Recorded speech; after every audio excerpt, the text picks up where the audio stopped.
This episode of the Game Over Greggy Show is brought to you by Squarespace. Whether you need a landing page, a beautiful gallery, a professional blog, or an online store, it's all included with your Squarespace website. Now, why would we say go to Squarespace? Because, buddy, yeah, that's right, I'm talking to you. Don't look away, look me in the eye, you coward.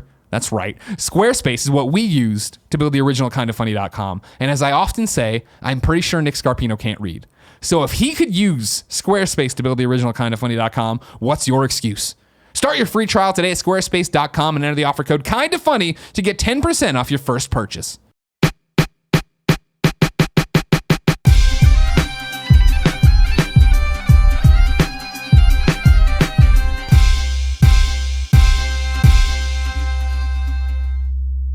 Nick, what's your topic? Our topic comes from Patreon. Ooh. From Miss Movies, our friend Miss Movies, okay, whom I podcasted with. You guys should totally check that out on our YouTube channel. Let me look this up. Greg, she says... Nope. Topic 2.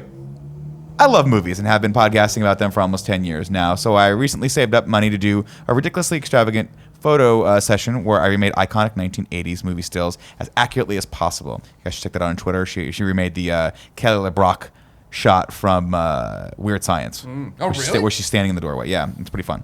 Shortly after the photo session, I opened up a savings account so I could put some money aside each month in the hopes of being the 5th best friend on the Game Over Greggy show. Sometime September, October, mark my words, this is happening. What is something that you guys have saved up for? How long did it take you, and was it worth it? Or was it the first thing what was the first thing you remember saving up for? The first thing I saved up for was a clamshell VHS of The Little Mermaid when it first released on home video. Thanks, guys. Love, Brienne. At Miss Movies, by the way.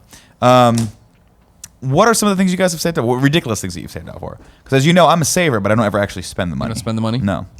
I mean, mine is PlayStation 2. That was my first adult purchase. Yeah. You know what I mean? That was the first time That's an expensive purchase for someone. Yeah, then. I would have been, I was going into, I was in my senior year of high school. Mm-hmm. So the summer before it, I got a job at Walmart as a cashier. And I remember telling my mom, because I had worked at Petland before. Write all this stuff down. You writing this down? I'd worked at Petland. Going in the documentary. Before. The summer before. My first real job when I turned 16 or whatever. Petland? Yeah, Petland. And so then the next one, I worked at Walmart because it'd be more money, better, more hours or whatever. And I remember telling my mom when I got that job that I was going to take the $300 or whatever the hell it was and buy a PlayStation with it in the fall and buy a bunch of DVDs and stuff. I was actually going to spend the money because the Petland thing, whatever. You're paying for gas and a pizza here and there, right? Maybe a game or whatever, but no big, not big expenses, not big things to worry about. Sure. This was my first hundreds of dollars purchase where it was, and I hated the Walmart job so fucking much that on my lunch break I'd leave Walmart, go to Best Buy during the summer, buy the DVDs I wanted, then come back and sit in my car and listen to music and read the back of the DVDs, open them up and look at them, and then come home and put them on my shelf and just wait. Why for didn't you October buy 26th. the DVDs at Walmart?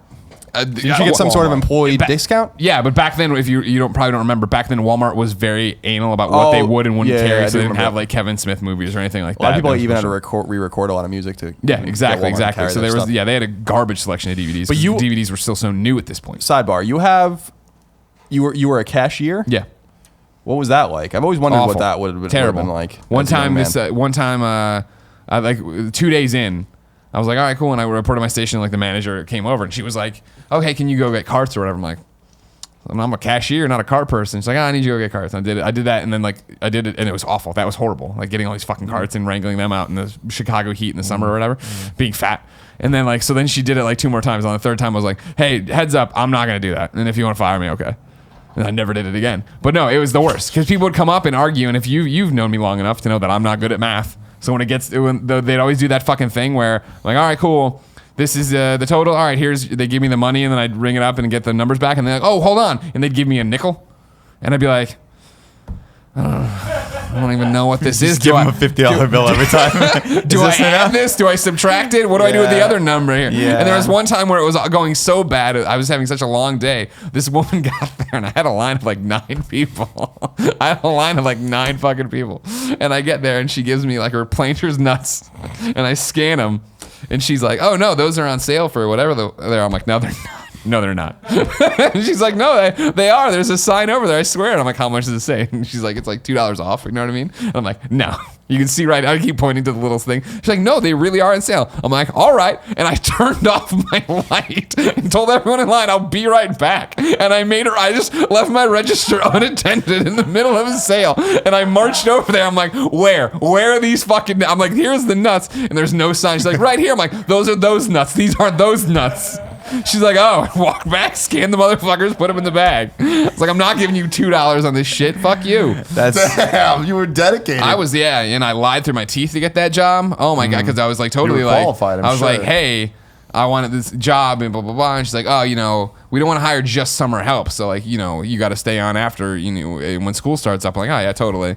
Summer ended. I was like, fuck this. bought ECW Hardcore Revolution or whatever on PS1. I was like, peace. I'm going to play this the rest of the summer, you idiots. Yeah. Dorks. I got what I need. I can afford a PlayStation 2 here in a little bit. I feel like I need to know more about your Walmart travels, but we're going to keep your experiences. That But we're needs going to to be keep like that. first. Have we done first jobs or like shitty worst jobs? Probably. The other thing about it was that the fact that I was under 18, so they had to come on the loudspeaker at like, I forget, like 10:30 or whatever. Like if you're under 18, you have to leave because otherwise they would just work you to death, Curfew, putting yeah. shit back on or Really? the shelves. Yeah. I don't think they do that. I, They don't give a They do in fuck. California. They're supposed to. They probably don't. I do like the idea of you just telling the woman that we're not going to do it. Not gonna do these carts anymore. You gotta do what you gotta do. Went back to my register, turned on the light. God, that's genius. And then she didn't say anything. There was she's no like, back and forth. Yeah. I mean, like, cause I'm what 17. She's probably 20. 21, you know what I mean? She's like the gives you cashier the less manager. fucks than you. And she's like, I don't fucking, what am I gonna do? Was it worth busting this fat kid's balls over this thing? No. But it's funny, like those are literally the Walmart memories. Can't really reach back and give you anything else. I had to wear that blue smock for a summer and do that. Did and you have a sign that said Greg with like a little with the smiley yeah, face? of course you did. Oh my God, yeah, the classic one. Yeah, Yeah, do you totally, have it totally. still? No. I want to get like no. a picture. Nick, I need you to do this when we film it. Sure. Zooming in very slowly on it for like 30 seconds as The Walmart? Yeah, as Greg tells a story about how he used to get shopping carts out in the summer heat. Oh, I love that. Really slow pan on. Just We'll like get almost a imperceptible because it takes so long. right, exactly. But before you know it, you're in his eyes. Right, exactly. In the eyes of a madman. They're just red. But yeah, I was saving up the PS2. Then when it came around, I hadn't gotten a pre-order in time at Funkoland, so I had to wait in line for 9 hours at a Meijer with Adam Brown, and I was the first person in line. I was always very proud of that. And I had a money belt that I had from a France trip where I had it all in cash, of course. Because what am I gonna do? I didn't have a credit card or anything like that, debit card back in the day. So I just had, whatever, $450 in cash tucked away, stuck to my sweaty body for 9 hours while I sat there reading that EGM that was blue on the cover that I love so much. Yeah. Oh yeah, I still have that issue. Me too. It's a good issue. Tim, Yeah. what are some things you saved up for? I've told variations of this story before, but the first Q&5 mega show I ever went to, which is the Tone Deaf's equivalent to Kind of Funny Live, they were always in New York, but they decided to do one in 2007 in LA. I was too young. I was 16 at the time, so I never was able to go to New York, but I'm like, LA, I got to make that happen. If they're coming all the way across the country, I need to find a way to do the 6-hour drive or whatever. So I was like, I need to get down there. I need my brother to get down there, who's younger than me. And I was like, we got to figure this all out. But it's going to cost a lot of money. I think we're going to need probably $600 total for tickets and merch and travel and hotel and this and that, whatever. A lot of my other friends wanted to come too, like Alfredo and my friend Curran and all of them. So I'm like, all right, we got to do this. They all had money. They were all fine. Me, no money then. So I was like, how am I going to get money? And as you guys know, I'm really good at asking people for money. So pre-Patreon, Very good. I was like, I'm just going to ask the internet for money. I was really ahead of my time when you think about Yeah? it. So I was on MySpace, and I had a bit of a following there. How many people? 20,000. Oh, wow, that's something really like good. that. Damn, yeah. Yeah, and I was just like, all right, I'm just going to ask them for money because that makes sense to me. So I made this whole campaign to Coinstar Tim's Way from the Bay to LA. People like little rhymes and stuff. Yeah, of course they do. And I made images for it, like promo images, using my crazy ass Photoshop skills back in the day. It's really They've crazy. gotten- Telling the story right now just sounds like things that I was doing last night to Yeah. prep for the stream. Yep. So I did that, and there was this whole image and stuff, and then I made like 4 different variations for each of my friends. We all made our MySpace profile pictures. So our top 8s were just like ridiculously promotional. It was like, really, really Choice. good. So, because I decided that everybody has the coin things in their house that have all the pennies and quarters and nickels Sure. and dimes and stuff. I was like, and if no one uses them, no one actually wants to go to the Coinstar and do it. It's like just one of those lazy things, like you guys talking about selling your GI Joes. You're never gonna fucking sell your GI Joes. To be fair, I have a bag and I still go to the Coinstar. You I've done it. I are used to rare look forward breed. to that when the bag was just at a certain. I was like, I bet there's at least $5 in here. Yeah. It's time. I make a day out of it. Starbucks before and I after. get it. Before and after. Classic Nick Day. You're losing like $15. Cost on me the transaction. $17. But it's okay. So we do this whole thing, and then I convince Alfredo to drive me around to all these different people's houses in the Bay Area that are going to allow me to just take their big coin buckets. Nice. And I took all the coin buckets and went to Coinstar, and we made over $1,000. Wow. From random people's money, and it was really great because we got to go down there, and because we had extra money, I got to go to Disneyland for the first time. Wow. So it was pretty much the best weekend of my life, and it was entirely paid for by people on the internet, and it was awesome. That's awesome. Can you imagine the people's face at Albertsons when I walk in with a shit ton of coins? What did you put and them I'm all just in? fucking. What do you mean? Like, you did you carry take it? their it was jugs in- too, or do you it have was like in one? a whole bunch of? It was like the big boxes, like a ton of boxes. Gotcha. Because there was a lot, and they were heavy. Did you I choke needed- out this machine? There's got Yeah, be, you had. There was a strategy, and it was one of those things you had to be sensitive with it. You know what I mean? There's an art to finessing that girl. You just gotta like make sure you're putting it in really nice, and then you just kind of like Otherwise, she bucks up on do you. one of these. Yeah. You know, you got to pull that thing up, and then Yeah, also pull up the jiggle thing. in. But like you It's didn't a you didn't multitasking fill this experience. Coinstar thing. No, it was little by little. It took about an hour to get it all through. I mean, it's a lot of coins. Yeah. A lot of them are pennies too. We got a lot of cheap motherfuckers out there. Well, pennies are stupid. Yeah. So anyway, I put good use to them, and it was a great trip, and it was totally worth it. But that was the first time I really saved for something. And Gotcha. instead of saving, I kind of just asked people for money and panhandled All right. in a very different way. Smart. Colin. Smart. I was actually. It's funny because it's. I'm like really great with money as an adult. I've like basically hoarded money since I've like since I started working at IGN, and that was like out of a fear of like not. I had a real fear always of like not being able to sustain myself out here for a couple of years. Really, when I first moved here, I didn't even really unpack for a year because I assumed I didn't want to jinx myself, and I assumed that like I was just gonna not. Have you unpacked? Not yet. I've been here for 10 years, but I still haven't unpacked. Still a couple bucks. But like there was like 2007 and 2008, like I didn't even really like make this a home for myself because I was like, well, I'm eventually obviously gonna get fired or something and have to go back, so I might as well. So I made nothing when I started at IGN. I made a very low salary, as you do when you start out, and I tried to make it work, and I really lived on a shoestring budget and started to really save a lot of money as the years went on because that made me feel good. And that's funny to me, and it made me feel safe, right, and secure, which is funny because when I was a kid, I had utter disregard for like saving money at all. Like, I used to like do before I had my first job. I had my first job when I was 14 was I was like a stable boy basically. I would like clean stables out and shit like that, and it was like awesome actually. But because I used to just ride horses and hang out with my friends. What? No one else? You knew about this? Yeah, he's talked about this show before. I'm riding horses? Don't Being think a stable boy. I'm sorry. Yeah. Yeah, I used to What like. did you think? He was terrified of the horses there? He didn't touch them? I I know for a think- fact that's come up in People that. own the fucking horses. Why You can't did I just get ride why random did I horses. get just a picture of you riding horses shirtless like Putin? Like why did that just pop in my brain? I wish I was. Well, the place that we were, I don't remember the name of it anymore. My good friend, his mom owned a horse at this place. And so she kept him there, and then she kind of had like some clout there, so she got us all jobs, and they'd pay us like basically $25 a day to like just go and like literally walk a horse to an empty stall, clean that stall up, move that horse back in, move the next horse to the empty stall, clean that. Like it took like hours and hours, but it was fun. And then at the end of the day, like it was like my friends were there. There were like girls there our age that also worked there. We used to just like all hang out and have a good time. And they had like a bunch of horses that were like basically owned by the stable. Like, and I used to ride this horse. I still have this horse named Diamondback. I used to call him Dimebag, and You're so cool. Which was funny when you were 14. Still What's a funny. dime bagging? Still funny. What's a dime bag again? I don't know. It was a term I heard from music, but that was my first job, and that's when I started making money. But I would accumulate the money, and then just basically I needed $70 to buy an N64 game, so I'd save $70, and then I'd go to the mall and spend it, and then I'd have no money again, or I'd like or I'd have enough to like go to McDonald's or something after that with my friends, and then I'd be out of money, and then I would identify I want to go to the movies, so I'd be like, Dad, can I mow the lawn? And you go, all right, here, give me $20 bill, and then I'd be like, all right, that's enough, and then I'd go to the movie and buy a ticket and like popcorn and Coke and then be out of money. Like that's how I lived my life, 12, 13, 14, 15, 16, Yeah, 17 that's years how old. I think a lot of kids do. Yeah. And just no, and it's when I was even younger, like I would do odd jobs or like mow lawns and weed gardens and stuff like that, and then like buy hockey cards or video games or hockey shit. Like, I look back on that just as an aside, and I'm like, I would have tens of thousands of dollars probably if I didn't waste it on all of this bullshit. But it was worth it. Stuff. It made you who you are. What's really funny about it is I think we all experienced that, where I used to think of things not in terms of money, but in terms of action figures. Yeah. How many action figures? Yeah, is exactly. That? Then it reached a point. How many video games is that? Like up until like the college era, I was like,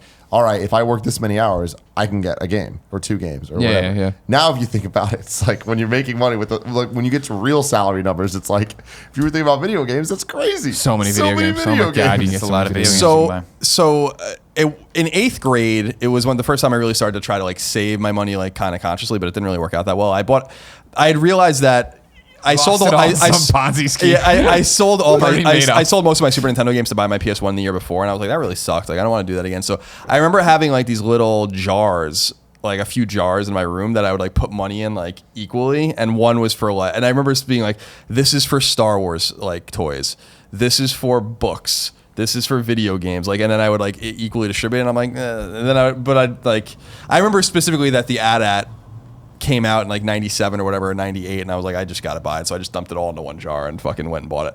So that didn't work out very well. The first big thing that I bought was when I worked at a deli, which I've talked about a million times. I saved up like a lot of money, like $700 or so, and bought a TV.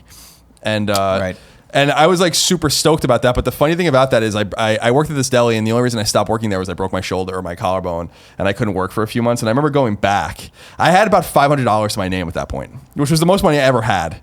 And I remember going back a couple months later, and the woman that owned it, she was a nice woman. She was like, so do you want to like come back? Because like, it seems like you've been fined for like 3 weeks, you know, like you've literally like come in here, like walked to the back and like made a sandwich and left and shit, you know, like saying hello to some of the guys and then like just leaving. I'm like, I remember like in my mind, like a bubble came up, and it's like, you have $500 sitting at home. And I'm like, no, I'm good. And I made that money last for like the rest of my senior year. Like, you know, I remember specifically, awesome. and I was so cutthroat about it, like, and gung-ho about it. I remember going to a laser tag place with my friends and paying $20. I was 16 years old, 17 years old, $20 for like the all-night pass so we can all play. And it fucking sucked. We went in the first time when it like was terrible. People were like cheating and stuff like that. And I remember having this armband. I remember going back and I'd be like, dude, listen, like, I want my money back. I'll pay you for the one game I played, which was like $6, but I want like the other, you know, the other $14 back or whatever. And I remember getting in this like argument with him, and I remember eventually he took the scissor and like cut it off and like gave my money back, and like didn't say anything to me. And I was like, that was how crazy I was about saving as much of this money as possible. And it wasn't until I was a landscaper when I went to Northeastern that that I actually like really started to save money. I remember reaching $1,000 and then $2,000 and then $3,000 for the first time, and I was like, this is incredible. I should have done this the whole time. But even then, I was a conspicuous consumer. Like I would buy, you know, I'd be selective sometimes, but often actually buy like I mean, that was when I bought scores of games a year. Right. I like 2001, 2002, 2003, 2004. I bought probably 200 plus games and didn't even open 2/3 of them because I was like, well, I have money and I don't need it. And then so I tried to learn those lessons when I was out here, and that's like why I'm like, I feel good because I like have saved a lot of money to the point where I'm comfortable, like I can breathe, because I remember that tension I felt when I didn't have anything, you know? So that's kind of the ironic thing. But I guess what you guys are saying is true, that a lot of kids are like that. So yeah, as a kid, you don't understand saving. I don't care. think. What was yours, Nick? I have two that come to mind very quickly. One was when I bought my first car. I was in so much haste to buy it. My parents offered to buy me, and they gave me a limit. I think it was like $1,500 or $2,000, something like that. Which at the time I was like, "This is awesome! I can get any car I want." Turns out in 1996, you can't get any car you want. And the very first car, I was so eager to get a car. The first car I bought was the first one I looked at, which was a 1988 Honda Civic hatchback, 4-speed, sky blue. It was the ugliest. Dude, how many of those sky blue ones were out there? Those were so ubiquitous. It's so funny. And I don't know why I bought it. I didn't even like the car very much. It drove like shit. I don't understand. And I was stuck with this car until my sophomore year of college. I drove it for 4 years, and I'm like, I hate this. It was the opposite of masculine. It didn't look. Every girl that got it was like, all right, I'm definitely not having sex with this guy. So when I got into college, I started working, and my parents were nice enough to still put me up in the dorms. And my mom's like, your freshman year, I want you to not have to go crazy, but you have to get a job. That's the one thing. You have to go to class, you have to get a job, and I'll pay for your living expenses. And I'm like, great, got a job. Turns out I had a little extra money. So I'm like, what am I going to do? My car, I don't like this car anymore, even though it ran flawlessly. I'm like, I just got to get rid of this car. And I remember it was my friend, I was taking a friend back. I'd like driven to class and I was taking her back to the dorm. So we were driving and she got in and she's like, what? We were friends. And so she felt good enough to be like, yo, what's going on with this car? Like, what the fuck is happening with this thing? And I'm like, you know what? You're right. I got in my head. I'm like, I need a new car. I got to get a new car. So I started saving. And at the time, my buddy Stu was driving a Volkswagen Jetta VR6, which was a 6-cylinder. I think it had like 150 horsepower for a car that weighed nothing. It fucking hauled ass. And he like put rims on it, like blacked out all the windows. And this was a jet black, badass, like European sports car. And I'm like, I want one of those. The only one I could find was white. So I went from a powder blue Honda Civic hatchback, very feminine, to a white Jetta. Not quite as masculine as I had hoped either, but the car fucking hauled ass, and I loved it. And it had like dope, great, like tan leather interior. I thought it was just, I'm like, I am the coolest person on the planet. And it was the only car to this day that I've ever owned that I'm like, I thoroughly enjoy driving this every day. I get to get into it. Is awesome. Like I loved commuting back and forth to work. I would drive super fast because it was a stick and you could just fucking haul ass and screech the tires. And I thought that was the coolest thing. I'm like, if I do this right, they're like, what? And like, the tires like keep going. And then that car basically shit the bed on me every possible way it could. Because if you've ever owned a Jetta from mid 90s on, man, probably until about 2000, I think they got better, but 2005 rather. But man, it was like I think it was a 1994 Jetta, and every electrical system went shitty on it to the point where I actually, and I'm not shitting you, drove it to the dealership of where I bought my current Honda, and it was smoking. It was like sparks were kind of like the radiator was just gone. None of the windows worked. It couldn't pass a smog check. And I'm like, take this fucking thing away. And I bought a Honda Accord, and I'm like, this, and it's the car I still have today. Yeah. It's 11 years. My favorite thing about that story is your buddy Stu. My buddy Stu. Who he had the car that you described. Like I imagine he has a modern equivalent now because he has a YouTube channel that is called Wheelie Cool Vids. Go check that out if you like cars. He reviews cars now. He gets to drive all sorts of cars. He used to have an Audi TT-RS. I think he just got rid of that. But that thing was the kind of car where you get into it and you start driving and your face starts to feel the gravity of like, holy fuck, this, like you get sucked back into the chair. Real quick though, the other thing that I remember saving up for, and this, I don't know why, I think I've talked about this before, was my buddy and I wanted to start a video business, and we didn't have enough money for one of us to buy a computer and a camera. So I went to my dad and I was like, hey, I think I had $1,000 in my savings account and I needed $1,500 because the guy that was going to sell me this used camera wanted that much money. And I'm like, Dad, I need $500. I'm going to start this burgeoning video business, guaranteed it'll one day take me all the way to YouTube. It's going to be great. My dad's like, all the way to YouTube. My dad's like, I could give you the $500 right now, or you could figure out how to save and earn it and buy the camera. And he's like, and you're telling me you want to start a business, so I want you to choose, like, which one of these do you want? And I'm like, he's like, but you have to pay me back. And I'm like, I don't like that. So I guess I'll just wait. And ended up being like to the point where I just didn't do anything for like 2 weeks and saved like the extra $500 that I needed. And boom, I went and bought the camera and we started the business, and it failed miserably. But then I took that camera and I started shooting weddings with it. And then I cut a reel that got me the job at IGN. There you go. So weddings and IGN industrials. needed a wedding photographer. Well, I knew After Effects too. I taught myself After Effects. So Fran was like, this guy knows motion graphics. He's going to take us into the next century. And I did. You did. IGN strategize. Oh, man. That dope ass intro. Dude, that was awesome. I'm actually still proud of that one. That was pretty cool. But yeah, that was very interesting for me because I'm like, I'm going to do this, take this risk, I'm going to buy this camera, and I'm going to make something out of myself. I'm going to teach myself how to use it. And I almost got, man, I fucked up so many jobs. I had no idea what I was doing. No idea what I was doing. Thank God. Did you ruin people's weddings? Yeah, a couple. Yeah, because the camera was, I didn't know what you were supposed to do. Had nothing to do with the camera. Banged the bridesmaids, but I mean, it wasn't the bridesmaids, it was the mom. Moms.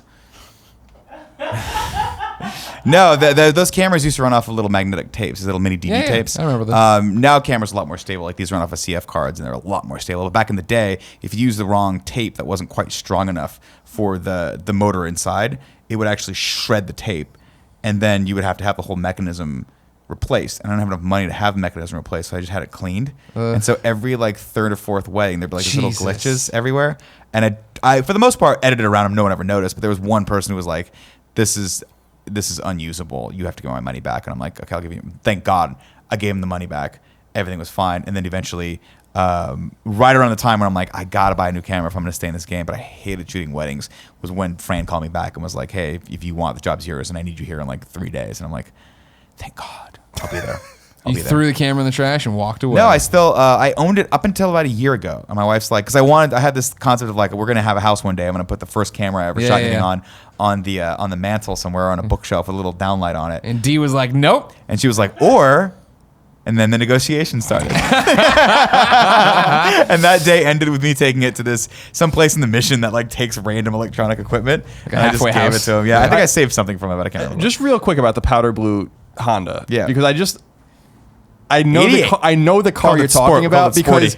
because my good friend growing up, his older brother, that was his first car, which I think he bought from his grandfather. Yeah. And what I remember about it is that he then somehow bought like a one that was like 2 years older at some point. It was just, and I remember going over there one day when I was like 10 or whatever, being like, is that like a mildly different car, but it's the same car? How did you find another one? Do you actually like it? No, this car had so little horsepower that there was a big hill that you had to go to drive from my high school to my house, and I had to circumvent the hill because it wouldn't make it up. It was like a golf cart at a certain point.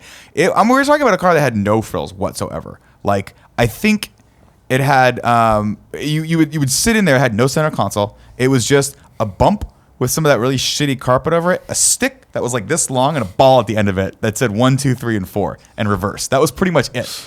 And even my Stu at the time was like, why did you get this car? And I'm like, I don't know. I got put on the spot. The guy's like, do you want it? My dad's like, are you sure you want this? And I'm like, yeah, I definitely want this.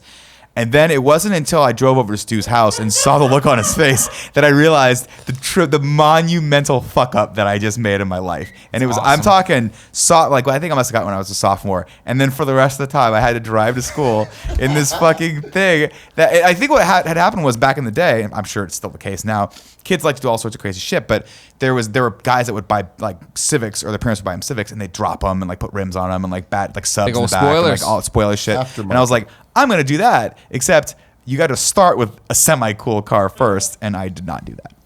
The big car when I was a kid, well, when I was in school, everyone had a Maxima. That was the car. The Maxima everyone was the shit. Fucking wanted. Nissan Maxima? Dude, everyone had a Maxima. I had never seen so many Maximas in my entire life. Fucking everyone had one.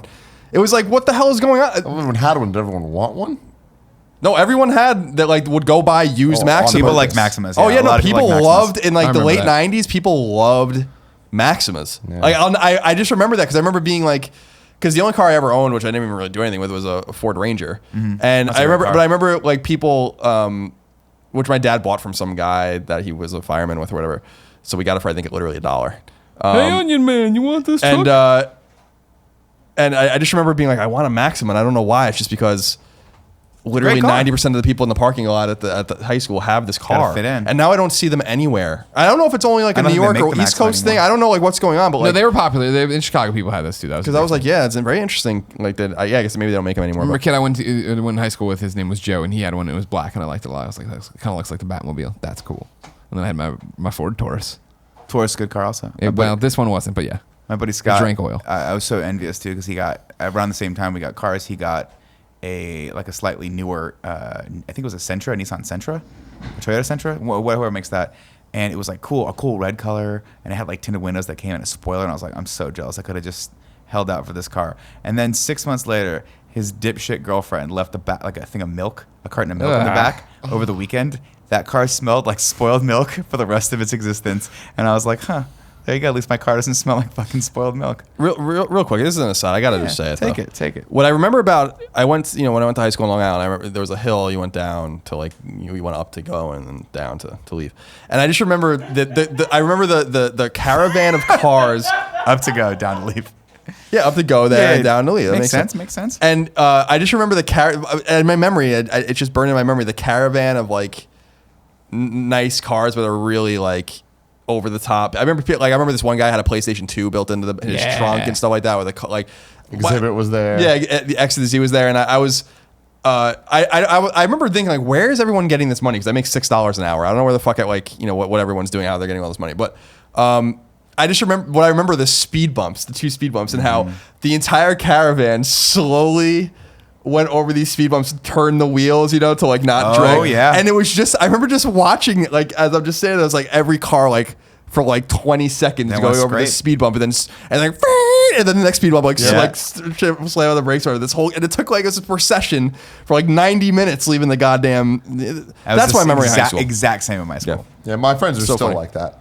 That's their Lord RSXs getting STI. I'm like, good Lord, you guys need to stop. Yeah. You need to stop.